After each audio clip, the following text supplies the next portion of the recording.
Hello students, this is doctor Abhilash park और आप देख रहे हैं लेखा पुस्तिका। आज हम अकाउंटिंग फॉर पार्टनरशिप फर्म्स के बारे में डिस्कस करेंगे। इस लेक्चर में पार्टनरशिप का डेफिनेशन, डीड का डेफिनेशन और डीड के इम्पोर्टेंस के बारे में हम आपको समझाएंगे। तो सबसे पहले देखते हैं पार्टनरशिप क्या होती है। अगर मैं पार्टनरशिप की बात करूं, पार्टनरशिप का मतलब होता है a business organization where multiple owners are involve. मतलब अगर एक ऑर्गेनाइजेशन में एक से ज़्यादा ओनर्स हैं, उस फॉर्म ऑफ बिजनेस को हम क्या कहते हैं? Partnership firm. क्लियर हुआ? अब इनका ऑब्जेक्टिव क्या होता है? To earn and share the future profit. मतलब उस ऑर्गेनाइजेशन से जो भी प्रॉफिट होगा वो अब एक नहीं मल्टीपल ओनर्स शेयर करेंगे। अब पॉइंट उठता है कि सर प्रोप्राइटरशिप फर्म के बाद पार्टनरशिप की ज़रूरत क्यों है? अब देखिए, एक एग्जांपल लेते हैं आप लोग के साथ। मिस्टर राम और मिस्टर श्याम दो फ्रेंड्स हैं। उनकी अपनी अपनी गारमेंट्स की शॉप है। अब वो चाहते हैं हम अपने बिजनेस को एक्सपैंड करें। उनके पास फंड्स लिमिटेड हैं, हैंड्स भी लिमिटेड हैं। तो क्या डिसाइड करते हैं कि मिस्टर राम और श्याम मिल के एक बड़ा शॉप खोलेंगे। इससे क्या फ़ायदा हुआ? उस बिजनेस ऑर्गेनाइजेशन में अब एक नहीं दो सोर्स ऑफ फंड है, राम और श्याम। दो हैंड्स हैं, राम और श्याम। इससे बिजनेस की प्रोडक्शन एफिशिएंसी बढ़ जाती है। इसको हम क्या कहते हैं? Synergy effect. क्लियर हुआ? तो पार्टनरशिप का business expansion efficiency as compare to proprietorship firm ज़्यादा होती है। क्लियर हुआ? अब जैसे पार्टनरशिप आया, एक से ज़्यादा ओनर्स हुए, तो उनके आपस के रिलेशन को डिफाइन करने के लिए एक रिटन या ओरल कॉन्ट्रैक्ट होना चाहिए। अब इस कॉन्ट्रैक्ट को हम क्या कहते हैं? Partnership deed. अब क्योंकि oral contracts are not eligible in the eyes of law, what we require is a written deed. Clear हुआ? ये डीड क्या स्पेसिफाई करेगा? The relationship between the partners and the partners with the firm. ध्यान रखिएगा, firm भी एक separate entity है। तो उनके आपस का रिलेशनशिप और उनका रिलेशनशिप फर्म में, फर्म के साथ कैसा हो, वो भी उस डीड में स्पेसिफाई किया जाता है। क्लियर हुआ? अब सर पार्टनरशिप डीड की जरूरत कहाँ है? सबसे पहला इंपॉर्टेंस अगर मैं बात करूं, हर पार्टनर की राइट, उसकी ड्यूटी और उसकी obligation towards the partner and the firm is specified in the deed itself. मतलब हर पार्टनर का रोल उस डीड में ही स्पेसिफाइड होता है। उसको फर्म में क्या लाना है और उसको फर्म से क्या मिलेगा। क्लियर हुआ? सेकंड, अगर कोई डिस्प्यूट होता है पार्टनर्स के बीच में, मतभेद होता है, तो वो सारे डिस्प्यूट्स उस पार्टनरशिप डीड के बेसिस पे ही सेटल किए जाएंगे। मतलब अगर फ्यूचर में कभी भी झगड़ा हुआ तो वो झगड़े का सॉल्यूशन भी कहाँ मिलेगा अपने को? पार्टनरशिप डीड में। क्लियर हुआ? नेक्स्ट, कोई भी इंडिविजुअल कोई भी बिजनेस क्यों चालू करता है? To earn profit. अब यहाँ पे एक से ज़्यादा ओनर्स हैं, तो हर ओनर को उस फर्म से किस फॉर्म में रेम्यूनरेशन मिलेगा, कितना रेम्यूनरेशन मिलेगा, ये भी इस पार्टनरशिप डीड में स्पेसिफाई की जाती है। समझ में आया?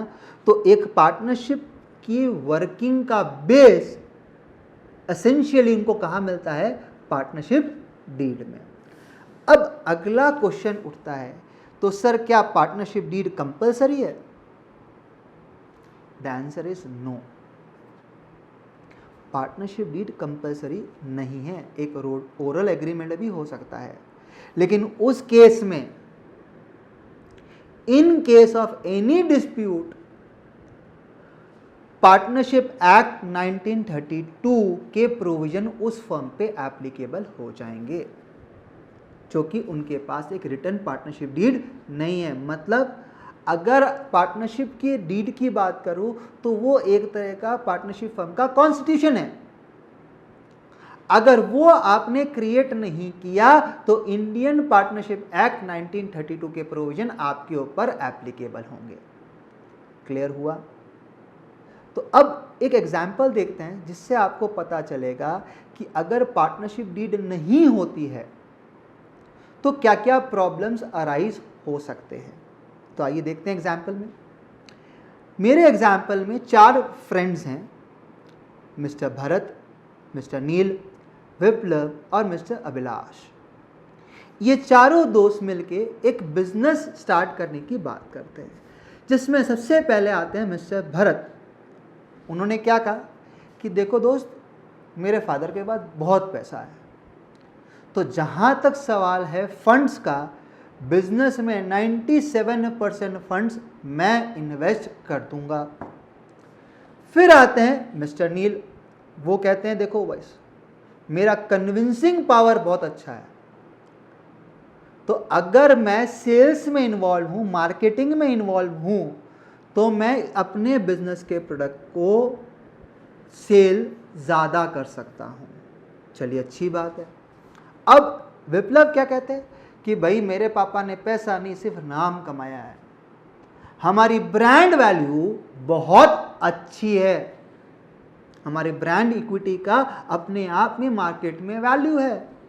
तो अगर आपको कभी भी फंड्स की ज़रूरत पड़ेगी तो आप अगर किसी के पास जाओगे और मेरा नाम लोगे तो आपको क्रेडिट इजीली अवेलेबल होगा, आप उधार में परचेज कर पाओगे। प्लस आपको अगर कस्टमर बिल्ड करने हैं तो वहाँ पे मेरा ब्रांड आपको हेल्प करेगा। तो अभी तक 3 पार्टनर की बात की। सबसे पहले भरत ने क्या कहा? फंड्स। नील ने क्या संभाला? मार्केटिंग। विप्लव ने क्या कहा? ब्रांडिंग। अब मिस्टर अभिलाष क्या कहते हैं? चलो ठीक है, मैं बिजनेस का प्रोडक्शन संभाल लूंगा, मतलब प्रोडक्शन रिलेटेड सारी एक्टिविटीज मैं संभालूंगा। तो देखिए, जैसे ही मल्टीपल हैंड्स आए, कितना एफिशिएंटली चारों ने अपनी अपनी एक्टिविटीज अंडरटेक कर ली। एक और चीज़ आप देखेंगे, भरत ने 97% फंड इन्वेस्ट किया और बाकी तीनों ने 1-1%, क्योंकि किसी भी बिजनेस में अगर ओनर की पहचान करनी है तो ओनर का कैपिटल बिजनेस में होना चाहिए। तो इन्होंने बहुत नॉमिनल कंट्रीब्यूशन किया एज अ ओनर, लेकिन इन्होंने बाकी एक्टिविटीज़ अंडरटेक कर ली। क्लियर हुआ? तो अब इस बिजनेस की वर्किंग चालू हुई। अब साल के एंड में आया प्रॉफिट और झगड़ा यहीं शुरू। सबसे पहले भरत ने कहा कि भैया मेरा पैसा लगा हुआ है तो मेरे को पहले इंटरेस्ट दो, ब्याज, क्योंकि इन्वेस्टमेंट तो मैंने किया है। फिर नील बोला कि भैया तूने पैसा लगाया है तो मैं पूरा मार्केट घुमा हूं, मेरे कारण ही सेल्स आई, सेल्स के कारण प्रॉफिट जनरेट हुआ, तो मेरे को उस सेल्स के हिसाब से कमीशन दीजिए। विप्लव कहता है कि भाई तुम लोग को जानता कौन था, तुम्हारी पहचान क्या थी? नाम मेरा, ब्रांडिंग मेरी, मेरे नाम से आपको क्रेडिट मिला, तो उसके लिए रॉयल्टी मुझे मिलनी चाहिए। तो यहाँ अभिलाष कहाँ पीछे रहने वाला था? अभिलाष ने कहा देखो बॉस, ऐसा है, आप लोग ने माल बेचा, आपने पैसा लगाया, सब ठीक है, अगर मैं प्रोडक्शन ही नहीं करता तो आपको प्रॉफिट कैसे मिलता? माल क्या बिकता जब तक प्रोडक्शन नहीं होगा? तो मेरे सर्विसेज के लिए मुझे सैलरी चाहिए। अभी प्रॉफिट आया ही है, डिस्ट्रीब्यूशन की बात ही नहीं, लेकिन सबने अपने सर्विसेज के लिए प्रॉफिट का हिस्सा मांगना शुरू कर दिया।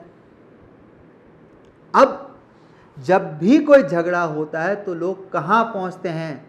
कोर्ट में। तो जज साहब आए, जज साहब ने पहला क्वेश्चन पूछा, क्या आपके पास पार्टनरशिप डीड है? तो बोले सर हम तो दोस्त हैं, हमको डीड की कहाँ जरूरत है? तो जज साहब ने कहा तो दोस्तों ऐसा है, जब आपके पास डीड नहीं है तो इंडियन पार्टनरशिप एक्ट 1932 के प्रोविजन लगेंगे। अब आप क्या चाहते हो उससे, मेरे को कोई मतलब नहीं है। तो इंडियन पार्टनरशिप एक्ट 1932 क्या कहता है? सबसे पहला, भरत जी आपने पैसा लगाया लेकिन आपको कोई ब्याज नहीं मिलेगा, no interest on capital. Second, हाँ कैपिटल में ब्याज नहीं मिल रहा है तो अगर आपने बिजनेस से कुछ विड्रॉ किया है, कोई ड्रॉइंग्स की है, उस पे हम इंटरेस्ट चार्ज भी नहीं करेंगे, ना देंगे ब्याज ना लेंगे। क्लियर हुआ? नेक्स्ट, नील, विप्लव, अभिलाष डीड नहीं है तो एक्ट क्या कहता है? ना कोई सैलरी है, ना कोई कमीशन है, ना कोई रॉयल्टी है, ना कोई भी तरह का रेम्यूनरेशन रहेगा। क्यों? क्योंकि डीड नहीं है।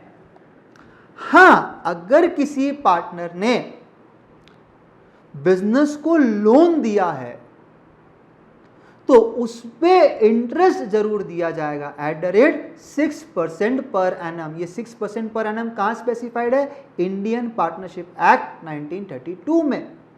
सर क्यों? क्योंकि loan is funding from an external party.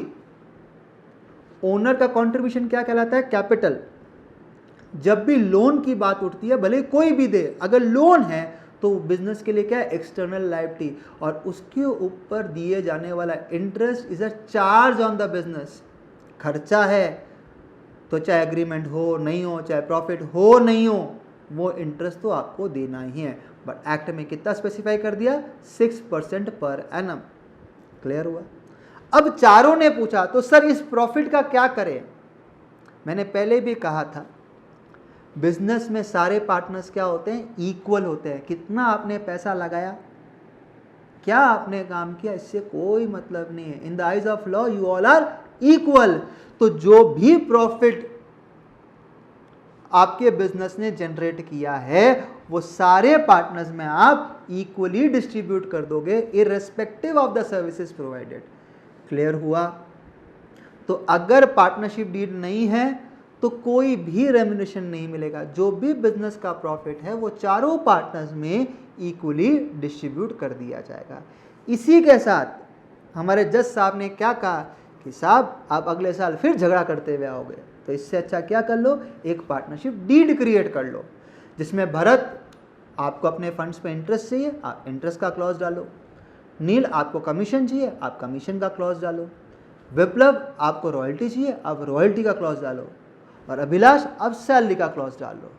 इससे क्या होगा? आने वाले साल में कोई भी dispute as far as remuneration is concerned नहीं रहेगा। क्लियर हुआ? तो आज हमने क्या देखा? पार्टनरशिप क्या होती है, पार्टनरशिप डीड क्या होती है, और डीड की इंपॉर्टेंस क्या है। क्लियर हुआ? Thank you students. अगर आपको ये लेक्चर पसंद आया हो प्लीज़ मेरे चैनल को सब्सक्राइब करें और इस वीडियो को लाइक करें। Thank you.